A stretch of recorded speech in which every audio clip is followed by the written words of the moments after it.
If you think that you have nothing to work on, start listening for criticism. And here is the perfect place, and it's tough. You don't want to hear this. Sometimes, not all the time, this is a dangerous topic. Maybe you should listen to what other people say about you. The people that don't like you, what are they saying about you? Why don't they like you? And this is obviously not true about everything. There's instances where people don't like you for the wrong reasons. Perhaps there's been a miscommunication. Perhaps they have bad character, and that's why they don't like you. But what I'm talking about, a great example of this, is when I was in high school. People would talk about this girl. They would just gossip about her. They would say bad things. They would say that she got around with a lot of guys.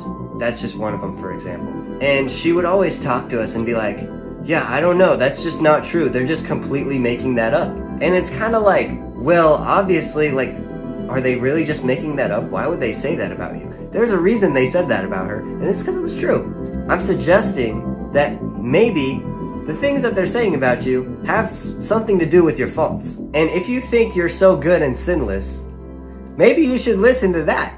Maybe you should try to work on some of these things that people are saying about you. I also see this when people are constantly complaining about the way people treat them.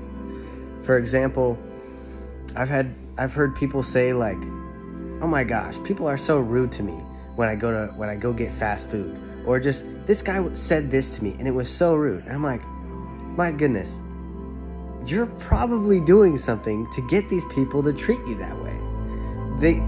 The world is not out to get you. There's always something that you can improve on. Also, driving, for example.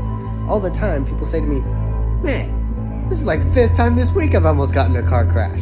These people just keep getting in front of me, trying to cut me off, or these people just keep doing random stuff to me. And I'm like, I have not almost gotten in a car crash in a long time. It's been a long time for me. I've become pretty good at not getting in a car crash.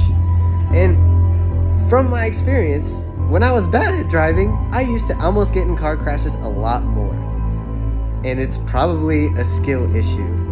So there's something that you could be doing that could prevent you from almost getting in a car crash 5 times a week. Amen.